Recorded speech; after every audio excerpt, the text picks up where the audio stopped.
없으나 나 남에게 있는 건강 잊지 않으나 나 남이 없는 것 있으니 나 남이 못 본 것을 보았고 나 남이 듣지 못한 음성 들었고 나 남이 받지 못한 사랑 받았고 나 남이 모르는 것 깨달았네.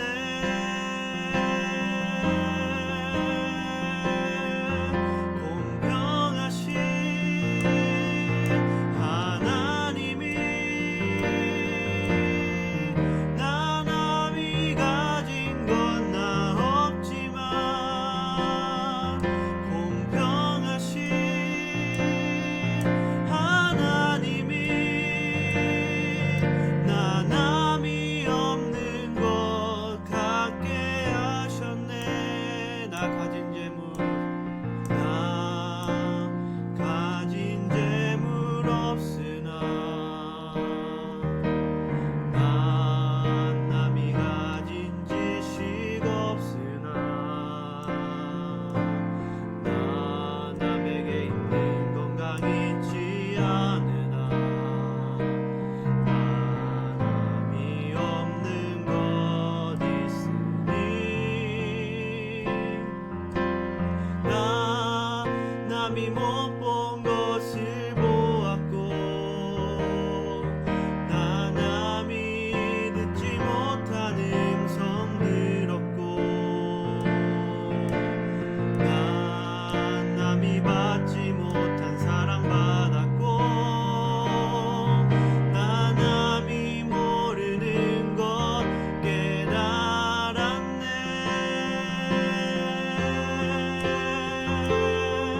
공평하신 하나님이 나 남이 가진 건 나 없지만 공평하신 하나님이 나 남이 없는 것 같게 하셔. 공평하신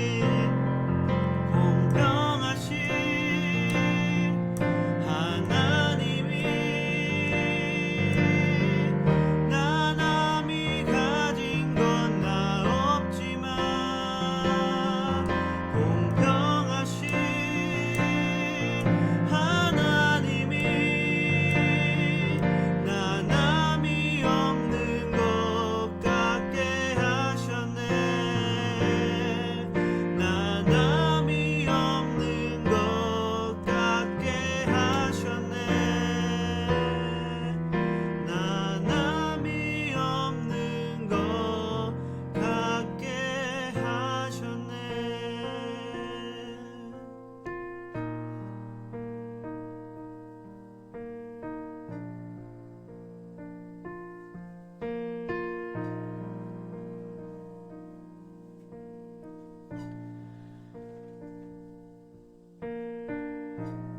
살아계신 하나님 아버지,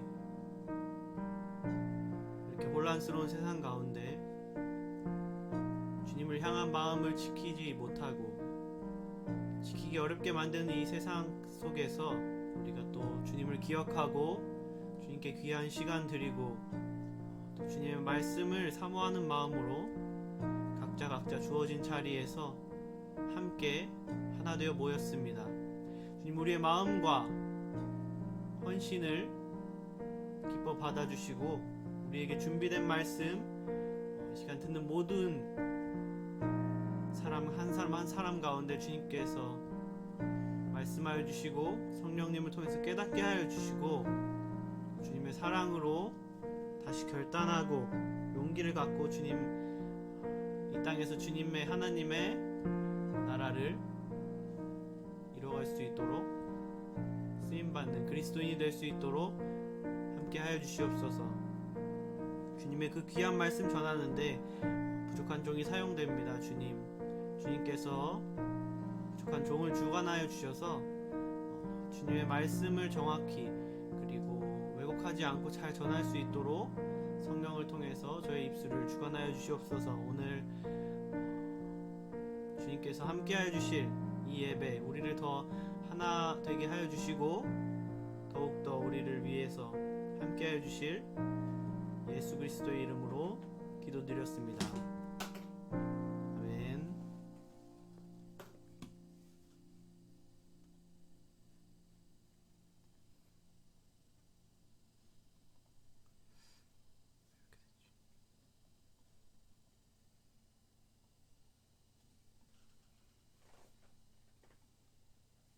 네, 오늘 말씀 먼저 읽도록 하겠습니다.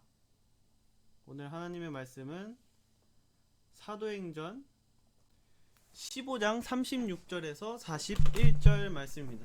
사도행전 15장 36절에서 41절 말씀입니다.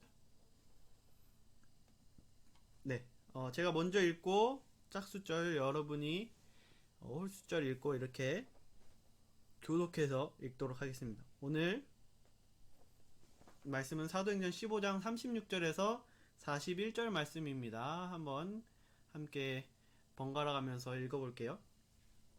며칠 후에 바울이 바나바더러 말하되 우리가 주의 말씀을 전한 각 성으로 다시 가서 형제들이 어떠한가 방문하자 하고,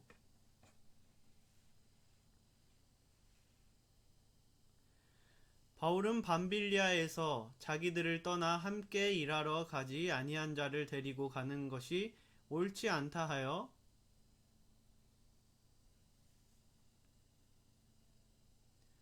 바울은 실라를 택한 후에 형제들에게 주의 은혜에 부탁함을 받고 떠나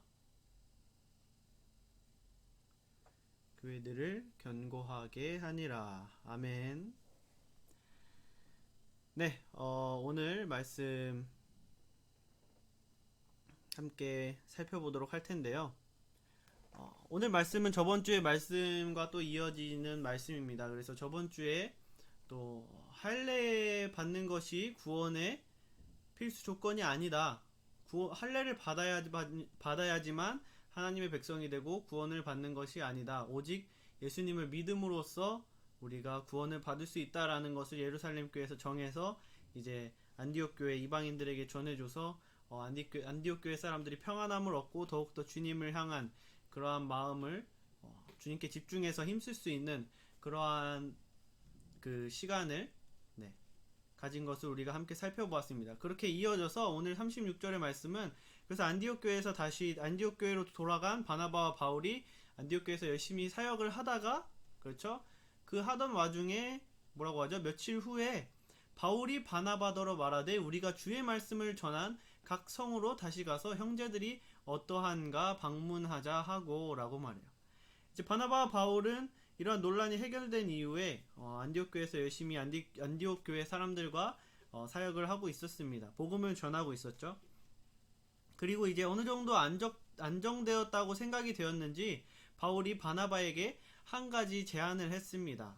바울은 복음을 전한 1차 전도 여행을 통해서 복음을 전한 다른 이방인 지역도 안디옥 교회 할례 문제와 같은 혼란이 있지는 않을까 걱정이 되었는지 바나바에게 함께 복음을 전했던 지역에 다시 돌아가서 우리가 그들도 혼란이 없이 잘 하고 있는지 한번 확인해 보자라고 이제 바나바에게 제안을 합니다. 그래서 바나바도 그 생각에 동의해서 새로운 전도 여행을 계획하고 이제 팀원들을 모집하게 되죠. 그러던 가운데 전도팀을 모집하는 가운데 바나바와 바울 간의 다툼이 발생합니다. 바울과 바나바와 의견이 엇갈리게 되는 거죠. 오늘 말씀이 바로 그 말씀입니다. 하나님의 일을 하는 데 있어서 바나바와 바울의 의견이 엇갈리는데 과연 어떤 사람을 하나님께서 쓰시는지 오늘 말씀을 통해 하나님께서 사람을 선택해서 사용하시는 그 사람을 선택하시는 그 기준에 대해서 오늘 말씀을 통해서 함께 나눠보고자 합니다. 그렇죠? 하나님께서는 첫 번째로 마음이 준비된 사람을 쓰시는 것을 오늘 말씀을 통해서 보여주고 계십니다. 마음이 준비된 사람을 쓰세요. 하나님께서는 능력이 아닌 마음을 보시는 것을 오늘 굉장히 강조하고 계신데요. 옛날부터 뭔가 우스갯소리로 요즘 취업을 준비하는 사람들이 이런 얘기를 해요. 다 모든 회사에서 경력직을 구하면 이제 일을 시작하는 우리는 경력을 도대체 어디서 쌓으라는 겁니까? 라는 그런 말들을 우리가 인터넷에서 자주 들어봤을 것입니다. 우리는 흔히 어떤 일을 하거나 어떤 일을 시킬 때 그 일을 할 수 있는 능력이 있는 사람에게 맡깁니다. 교회에서 뭐 찬양팀을 맡기든 봉사를 하든 뭘 할 때 그리고 사회에서 학교에서 뭐 반장, 부반, 회장, 부회장을 뽑든지 종교회장을 뽑든지 그쵸? 뭐 대학에서라든지 직장에서라든지 아르바이트조차도 뭐예요? 그것을 잘 하고 좋은 성과를 낼 수 있는 사람을 뭐예요? 사용하죠. 그것이 어찌 보면 당연하고 어찌 보면 너무나도 보편적인 일입니다. 그런데 하나님께서는 그렇게 능력을 보고서 사람을 사용하지 않으신다는 거예요. 하나님은 능력이 아닌 그 사람의 마음을 보고서 사람을 쓰신다는 거죠. 경력직이 아닌 순수한 마음으로 헌신된 사람, 그 사람이 초보자든 아니든 상관없이 그 사람의 마음이 헌신되어 있고 정말 순수하게 주님을 바라고 있다면 하나님께서는 그런 사람들을 쓰신다는 거예요. 그 대표적인 사람이 바로 오늘 말씀에 나오는 마가 요한입니다. 사도행전 15장 37절을 보면 이렇게 말해요. 바나바는 마가라는 요한도 데리고 가자 하고, 바나바와 바울이 뭐예요? 2차 선교 여행을 이제 준비를 하고 있죠. 그래서 뭐 계획도 짜고 플랜도 짜고 뭐 일정도 정하고 루트도 정하고 막 하고 있었을 거예요. 그런데 이제 누구와 함께 갈 것이냐라는 그러한 계획을 짰을 때 바나바가 마가라고 하는 요한을 추천합니다. 마가 요한을 우리가 함께 데려가자.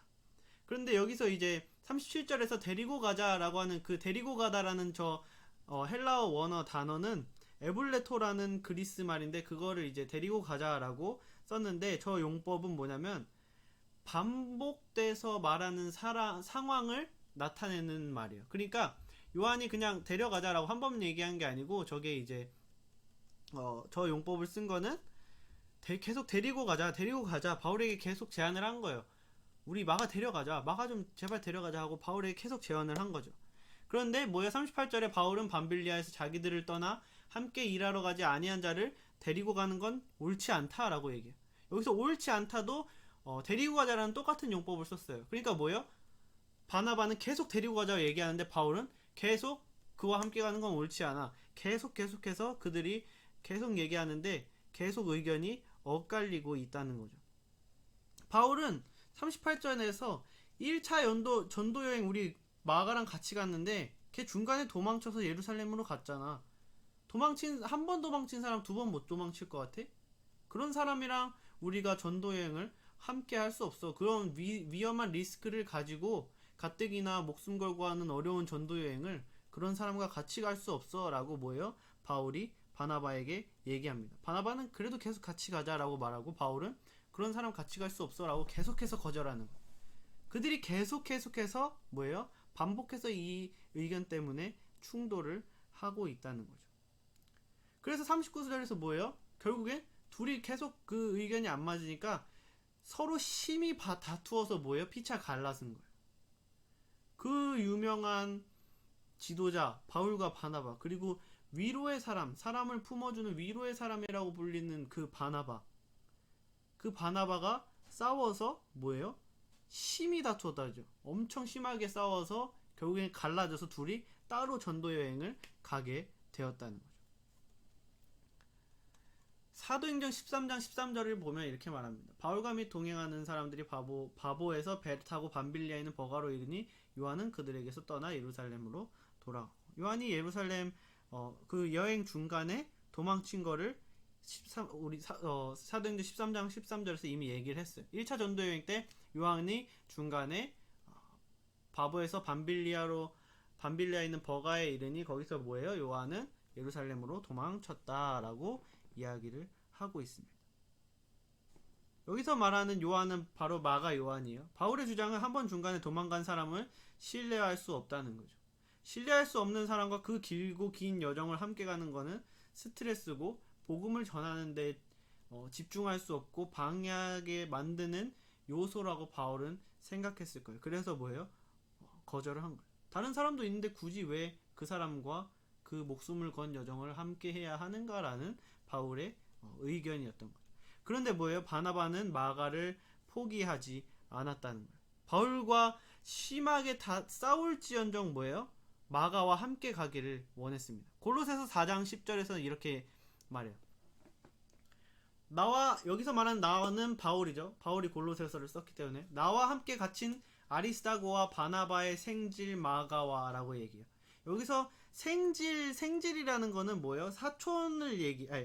조카를 얘기해요. 생질은 조카를 말하는 게 바로 생질이에요. 생질이라는 단어를 국어사전에 찾아보면 누이의 아들, 그렇죠? 누이의 아들, 뭐 누나나 여동생의 아들이 바로 생질이라는 건데, 결국엔 뭐예요?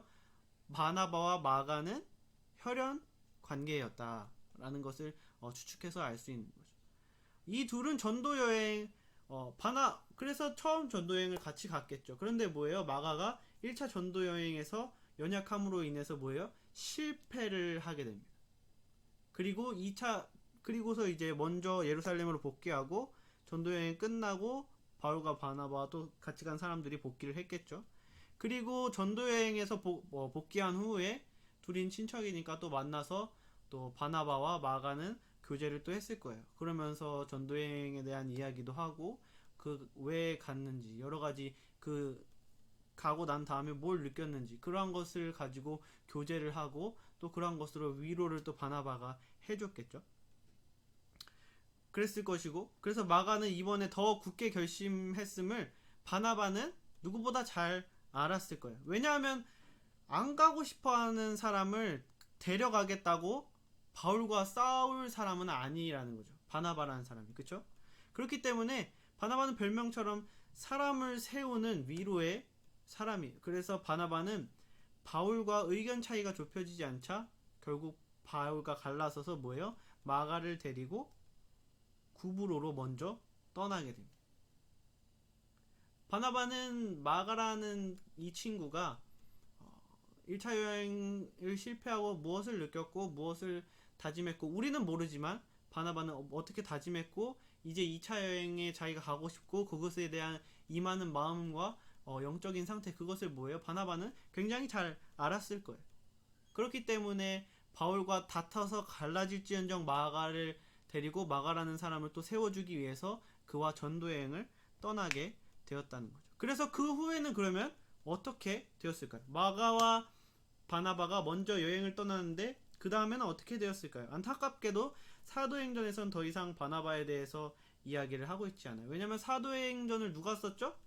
네, 바로 누가가 썼어요. 그런데 누가는 계속 바울을 따라다녔기 때문에 바울과 같이 있던 바나바에 대해서는 알지만 바울과 떨어진 사람에 대해서는 모르고 바울에 대해서 쓰기 때문에 바나바에 대한 이야기는 더 이상 나오지 않아요. 다른 편지에서 몇 번씩 언급될 뿐이죠. 그렇다면 마가는 어떻게 되었을까요? 마가와 전도여행을 거부한 그 사람과 같이 전도여행을 가는 건 옳지 않아 라고 해서 바나바와 결국 손절을 하기까지 한 그 바울이 나중에 마가에 대해서 이렇게 말합니다. 디모데후서 4장 11절을 보면 누가만 나와 함께 있느니라 네가 올 때에 마가를 데리고 오라 그가 나의 일에 유익하니라 라고 말합니다. 결국 바나바와 싸우고 손절할 정도로 큰 이슈였던 마가에 대한 평가가 바울이 마가에 대한 평가가 바뀌게 된 거죠. 바울이 인정할 정도로 마가는 뭐예요? 하나님께 쓰임받는 사람이 되었습니다. 마가가 준비되어 있는 상태에서 바나바와 전도 여행을 떠났을까요? 만약에 마가가 그 상태에서 안디옥에 있는 그 상태에서 뭐예요? 마가가 성숙하게 1차 전도여행이 실패됐을지라도 그가 와서 다시 반성하고 성숙하게 준비되어 있던 사람이라면 바울도 인정하고 함께 했겠죠. 바울이 함께 하지 않은 이유는 전도여행 중간에 도망쳤을 때와 뭐 지금 같이 가겠다고 했을 때의 차이를 바울이 못 느껴서 그랬을 수도 있어요. 만약에 저 사람이 그때는 좀 어리숙했는데 연약했는데 지금은 잘 서 있다라고 했으면 그 전 거를 보지 않고 바울은 같이 함께 했겠죠. 그런데 뭐예요? 그만큼 뭐예요? 성경이 상황을 통해서 말해주는 거는 마가가 그렇게 결심을 했을지라도 바울의 눈에는 안 찼다는 거예요. 바울은 저 사람은 함께 전도여행을 떠난 리더의 자격을 아직 갖추지 못했어 라고 바울이 판단했을 거라는 거죠. 그러한 부족한 상황에서 아직까지도 도망친 이후에도 부족한 상황, 그 상황에서도 그래도 마가는 한 번 더 주님께 헌신하는 마음으로 자신의 능력이 부족하더라도 주님의 일을 함께 하기를 바랬습니다.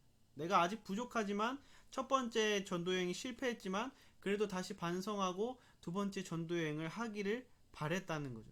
마가라는 사람이. 그래서 결국 바나바와 전도여행을 떠나게 된 것입니다. 고린도전서 1장 27절에서 29절을 보면 이렇게 말해요.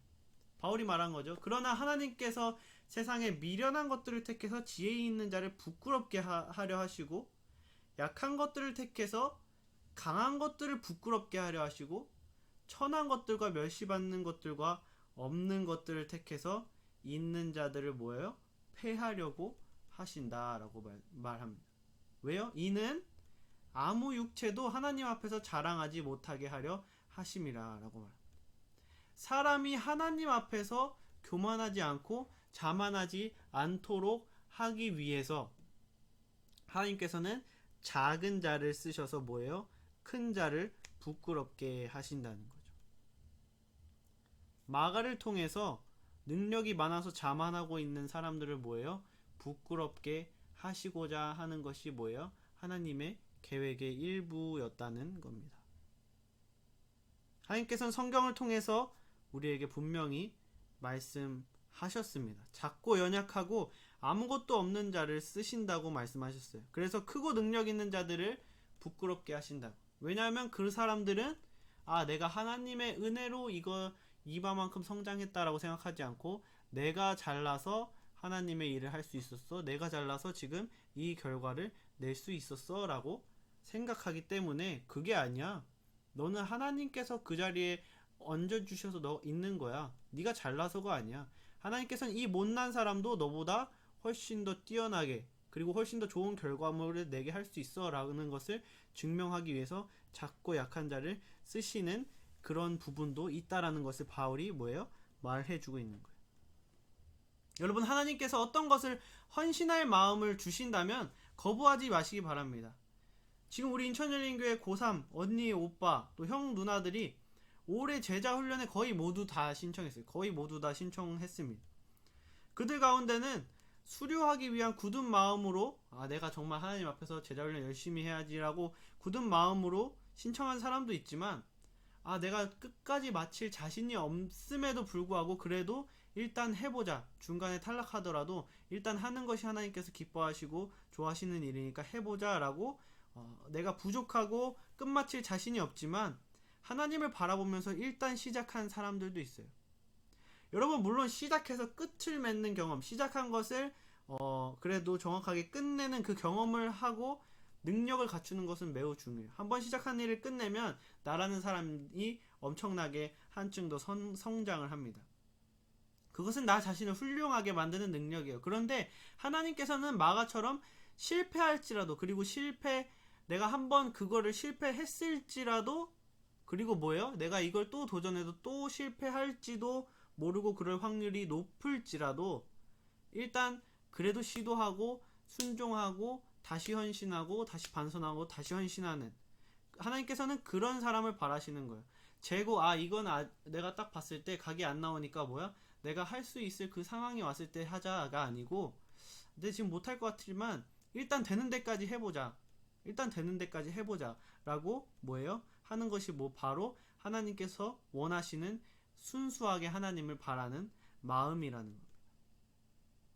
그냥 하나님께서 주신 그 마음에 재지 않고 그냥 어떻게 될 것이든 상관없이 한 번을 하든 두 번 하고 말 수도 있지만 일단 나에게 지금 주신 마음에 순종하고 헌신하면 하다가 실패를 할지라도 그 실패가 마가처럼 뭐예요? 성공으로 가는 하나의 밑거름이 된다는 거죠. 제가 늘 얘기했지만 결국엔 뭡니까? 믿음의 경주는 골인을 할 때까지예요.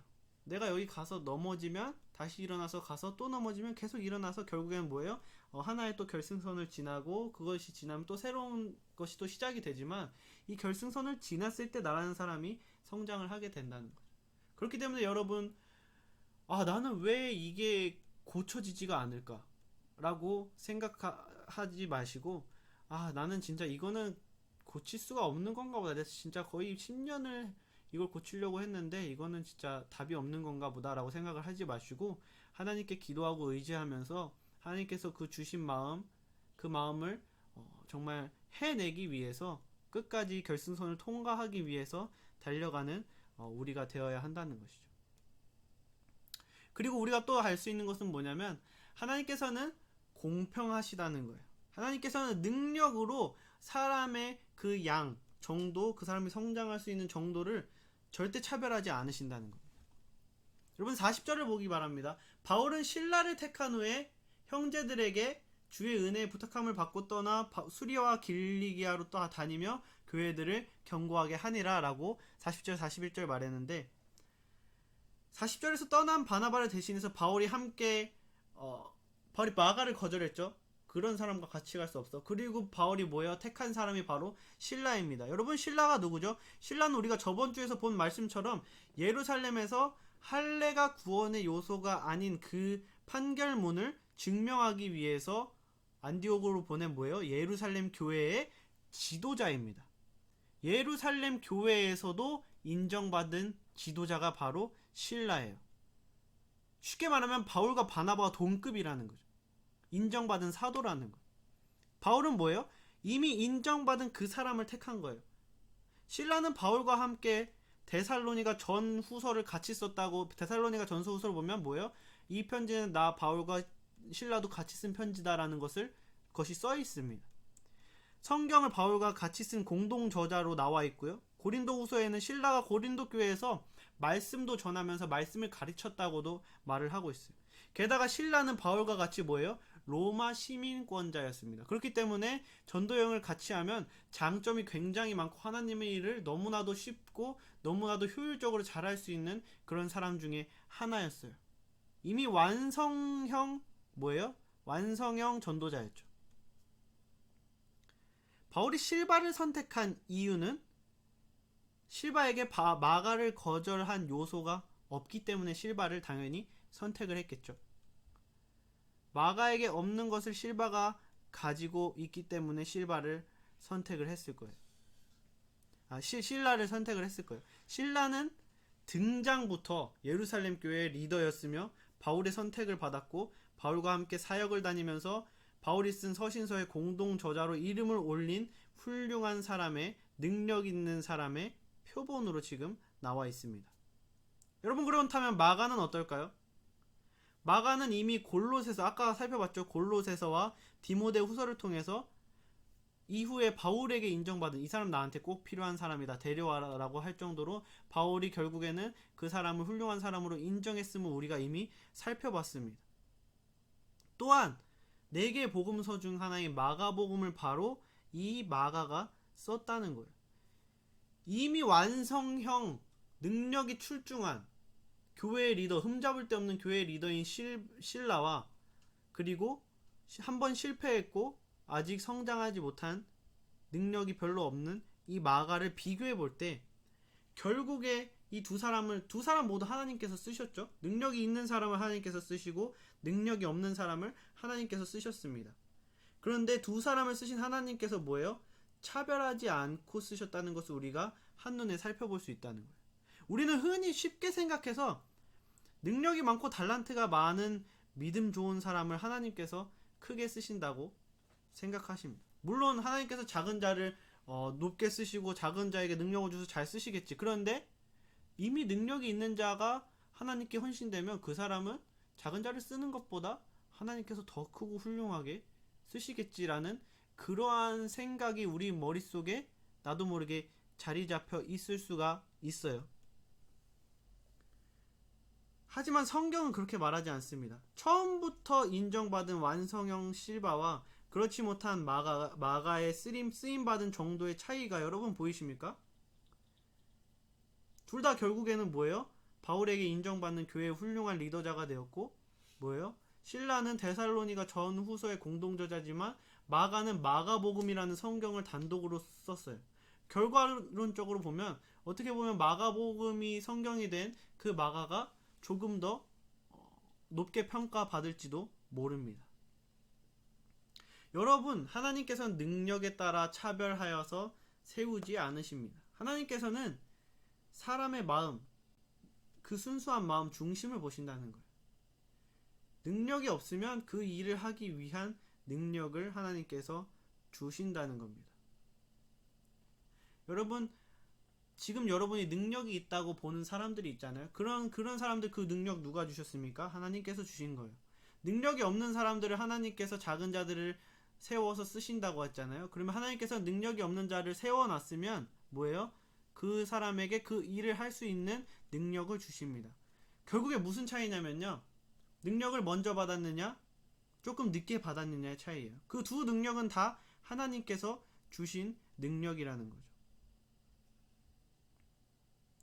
여러분 주위에 누군가 가진 게 많아 보이십니까? 그건 그저 먼저 받은 것 뿐입니다. 내가 하나님께서 주신 마음에 순종하면 그 일을 행할 능력을 그때부터 하나님께서 나에게 주시는 거예요. 하나님 이거 주시면 제가 할게요가 아니고, 제가 이거 없고 실패할 확률이 높고 못할 것 같지만 일단 해보겠습니다 라고 하면 하나님께서 뭐예요? 그거 할 수 있는 능력을 주신다는 거예요. 능력을 먼저 받고 헌신하느냐, 헌신하고 뒤에 받느냐, 그 순서의 차이일 뿐이지, 누군 더 많이 주고 너군 적게 주고 하는 사람 하시는 분이 하나님은 아니시라는 거죠. 능력에 따라서 차별하시는 분이 아니시라는 겁니다. 그렇기 때문에 하나님께서는 능력에 따라 차별하지 않으시고 그저 순수하게 하나님을 향한 마음으로 행동하는 사람에게 그가 필요한 능력이든 물질이든 뭐든 간에 그가 그것을 하는데 필요한 모든 것을 가장 좋을 때 가장 좋은 것으로 채워주시는 공평하신 분이라는 것을 오늘 실라와 마가를 통해서 우리가 살펴볼 수 있다는 거예요. 지금까지 하나님께서 사람을 쓰시는 기준은 마음이 준비된 사람이라는 사실을 함께 살펴봤는데요. 둘째로 하나님께서는 사람을 쓰시는 두 번째 기준은 무엇인가? 그것은 바로 한 사람을 잘하는 사람 한 사람을 쓰시는 게 아니고 하나님 뭐예요? 공동체를 쓰신다는 겁니다. 여러분 그렇다면 혼자 사역하는 일은 어떤 단점을 가지고 있을까요? 만약에 사람이 같이 사역하지 않고 하나님의 일을 혼자 할 때는 어떤 단점을 가지고 있을까요? 38절을 봅시다. 바울은 밤빌리아에서 자기들을 떠나 함께 일하러 가지 아니한 자를 데리고 가는 것이 옳지 않다 하여 라고 말하고 있는데, 오늘 본문에서 혼자 하는 사역의 단점을 한번 찾아보자면 먼저는 영적, 육적 고난이 있습니다. 혼자 사역하면 영적, 육적 고난이 있다는 것. 1차 선교 여행을 떠나기 전에 인원을 편성하고 역할 분담을 했을 거예요. 우리 학생부만 봐도 교사회의를 할 때, 임원회의를 할 때, 또는 학교에서 뭐 학생회 회의를 할 때, 아니면 뭐 직장에서 뭐 회의를 할 때, 다 각자 보직에 맞게 아니면 각자 주어진 그 직분에 맞게 임무가 있겠죠. 회장은 회장의 임무가 있고, 총무는 총무의 임무가 있고, 회계는 회계의 임무가 있고, 그렇죠? 다 각자 주어진 임무가 있을 거예요. 자기가 자기 몫을 했을 때 톱니바퀴가 맞듯이 잘 뭐예요? 일이 굴러가게 되죠. 그런데 뭐예요? 마가가 빠졌다는 건 그 톱니바퀴 하나가 빠졌다는 겁니다. 그럼 뭐예요? 그러면 나머지 남은 사람들이 이 사람의 일을 분담해서 해야겠죠. 그러면 업무 분담량이 늘어나고 내가 할 일이 늘어나고, 그러면은 육체적으로도 피곤해지고, 그리고 함께 목숨을 걸고 돌을 맞으면서 정말 목숨을 걸고 그 당시에 생명의 위협을 받으면서 전도여행을 했잖아요. 그런데 같이 서로 끈끈하게 의지하고 있다가 한 명이 사라진 거는 어마어마하게 남은 자들에게 영적인 타격을 줄 수 있다는 거예요. 그래서 바울은 그 타격이 심한 것을 알았기 때문에 같이 가지 않고자 했던 거죠. 그런데 그렇게 여러 명이 있어도 한 명이 빠졌을 때 타격이 그렇게 큰데, 그 여러 명의 몫을 선교하러 갈 때 만약에 한 명이 다 지게 된다면 그것은 정말 상상할 수 없이 힘들어지겠죠. 바울은 마가가 함께 한다 하다가 돌아간 사실로 인해 함께 하지 않으려고 했습니다. 그런데 이 일을 여러 명이 하는 일, 여러 명 중에 한 명이 빠져도 이렇게 타격이 큰데 혼자 하게 된다면 영적으로 육적으로 너무나도 힘들 거예요. 그리고 두 번째는 뭐냐면 이 힘든 상황에서 오는 포기입니다. 힘든 것까지는 그래도 견딜 수 있는데 힘든 상황에서 오는 포기예요. 만약에 마가가 혼자 선교여행을 떠났다고 봅시다. 그 많은 일을 혼자 감당해야 됐기 때문에 뭐예요? 더 힘들었을 거고, 그래서 마가가 당연히 포기했다면 그 뒤에 선교지의 선교여행의 결과는 없었을 거고, 그 뒤에 사람들은 복음의 전달을 받지 못했을 거고, 복음을 듣지 못하고 죽는 사람이 또 생겨났겠죠. 혼자 했을 때는 포기할 확률이 높아요. 옆에서 지지하고 응원하고 함께 나눠주고 할 사람이 없기 때문이죠. 그렇기 때문에 하나님께서는 절대 혼자 시키지 않으십니다. 바울이 아무리 뛰어나더라도, 바나바가 아무리 뛰어나더라도 사람을 여러 명이 구해서 함께 일하게 하시는 분이 하나님이세요. 그렇기 때문에 우리에게 뭐예요? 교회를 주신 거예요. 너 혼자 인터넷으로 신앙생활 하라, 너 혼자 말씀 읽고 할 수 있다라고 말하지 않고, 구약시대 때도 회당에서 함께 예배하고 함께 토론하게 하셨고, 가족 공동체를 주셨고, 교회 공동체를 주신 거예요. 하나님께서는 절대 혼자 할 수 있다고 성경에서 말씀하고 계시지 않습니다. 왜냐하면 우리는 하나님이 아니고 신이 아니고 인간이기 때문이에요. 그렇다면 하나님은 왜 공동체를 사용하시는가? 하나님은 왜 공동체를 사용하시는가? 왜냐하면 공동체가 있어야 연약한 자를 세워주고 아픈 자를 위로해 줄 수 있기 때문입니다. 마가는 1차 여행을 통해 본인이 실패로 마치고 낙담해 있었을 거예요. 당연하죠. 그 힘든 상황, 자기가 너무 힘들어서 도망쳐 왔지만 그 남은 사람들이 나중에 돌아와서 자기를 어떻게 생각할까, 남은 사람들이 돌아와서 자기에 대해서 어떻게 이야기를 할까, 내가 먼저 돌아왔을 때 왜 너 혼자 왔어? 라고 하면 난 도대체 뭐라고 설명할까.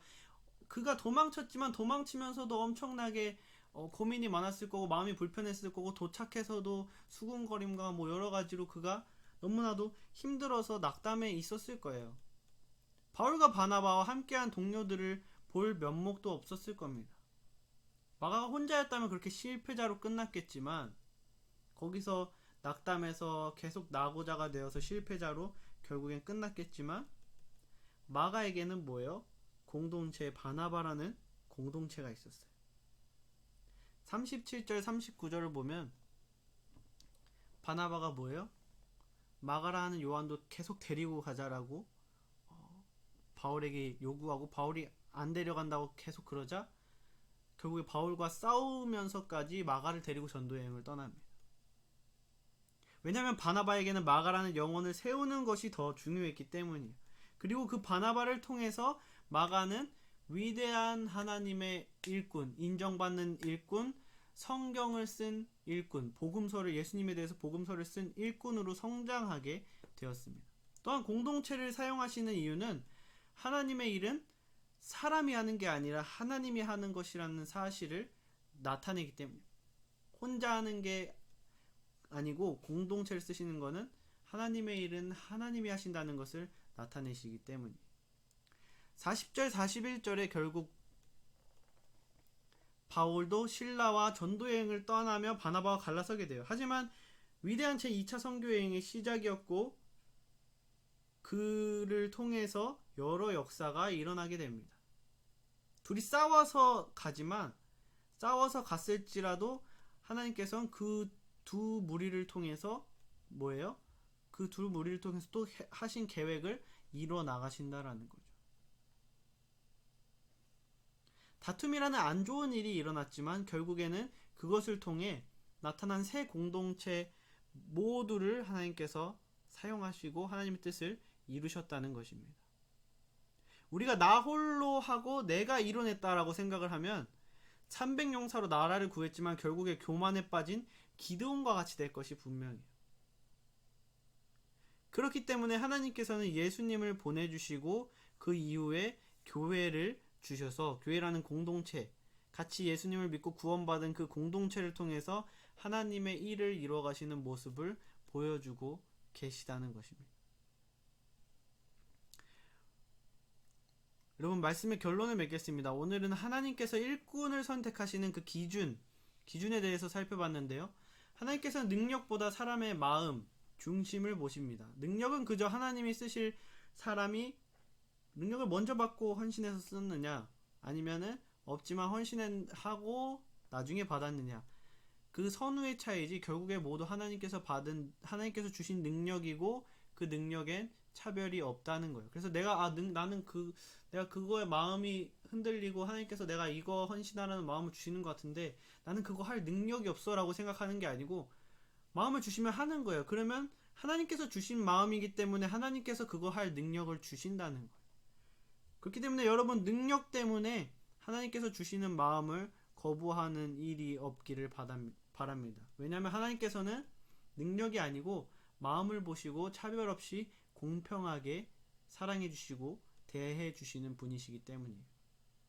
또한 우리에게 하나님의 일을 할 때 나 혼자 하라고 하지 않고 나와 함께 할 수 있는, 내가 의지할 수 있고 나와 함께 내 짐을 덜어줄 수 있고 내가 힘들 때 위로해 줄 수 있고 기쁠 때 함께 기뻐해 줄 수 있는 그런 공동체를 보내주시고 그들과 함께 하나님의 일을 하게 해주신다는 것입니다.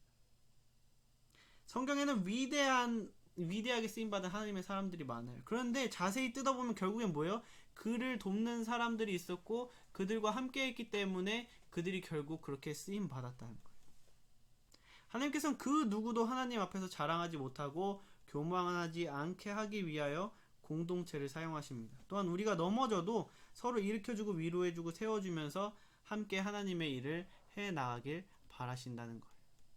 그러므로 나는 아직 하나님의 일을 할 준비가 안 돼 있어. 하나님께서 나에게 이것을 하라고 마음의 부담을 주시는데 내가 그거 시도하면 끝내지 못할 것 같아 라고 생각하면서 그 부담을 미루는 게 아니고, 내가 이 일을 선택하고 결심하면 그걸 할 능력과 함께 상황과 사람들을 주실 거야 라는 믿음을 가지고 마가처럼 부족하지만 하나님의 뜻에 순종하면서 헌신하는 삶을 살기로 결심하는 여러분과 제가 되기를 주님의 이름으로 축원합니다. 함께 잠시 반주가 나오는 동안 잠시 기도를 할 텐데요. 주님께서 오늘 말씀을 통해서 나한테 주신 도전이 있을 거예요. 주님께서 주님, 내가 이거를 계속 주님께서 마음에 부담을 주시는데 나의 상황과 스케줄과 이게 제가 할 수 없고 시도해도 끝까지 할 수 없고 하다 말다 할 수밖에 없을 것 같은데 제가 나중에 책임지고 할 수 있을 때 할게요. 만약에 그때 하면 그것은 자기도 모르게 자기 힘으로 했다고 생각하게 될 거예요. 여러분, 오늘 말씀을 듣고 마음에 온 부담이 있다면 모두 각자 다 다를 텐데 부담이 있다면 주님 못할 것 같은데 일단 시작해 보겠습니다. 주님께서 주실 그 믿음과 만들어 주실 그 상황들과 모든 것을 제가 믿고 의지하고 해보겠습니다. 주님, 상황을 만들어 주시고 저라는 사람을 빚어서 써주세요라고 주님께서 주신 그 마음에 헌신하는 기도를 하기 원합니다. 함께 반주가 나오는 동안 잠시 결단의 기도를 하는 시간을 갖도록 하겠습니다.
하나님 아버지, 오늘 저희에게 귀한 말씀을 주시며 감사드립니다. 주님께서 주신 각자에게 주신 그 마음을 우리가 결단하고 헌신하기 원합니다.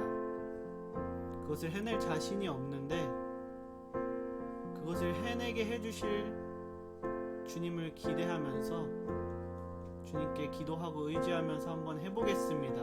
우리가 오늘 결단한 그 마음을 시작할 수 있도록 하여 주시고, 시작한 이후엔 주님께 맡기고 기도하면서 그것을 해 나아갈 수 있는 사람으로 만들어 주세요. 오늘 우리에게 귀한 주님의 뜻 알려주셔서 감사합니다. 또 남은 시간 우리가 또 즐겁게 서로 교제하고 하나 되고, 정말 이 코로나로 인해서 함께하지 못하는 이 상황에서도 정말 꾸준히 그래도 주님을 향해서 변하지 않고 이 자리에 나와 있는 우리를 기억해 주시고, 우리의 기도를 들어주시고, 우리의 소원과 간구에 응답하여 주실 주님을 믿으며 예수 그리스도의 이름으로 기도드렸습니다. 아멘.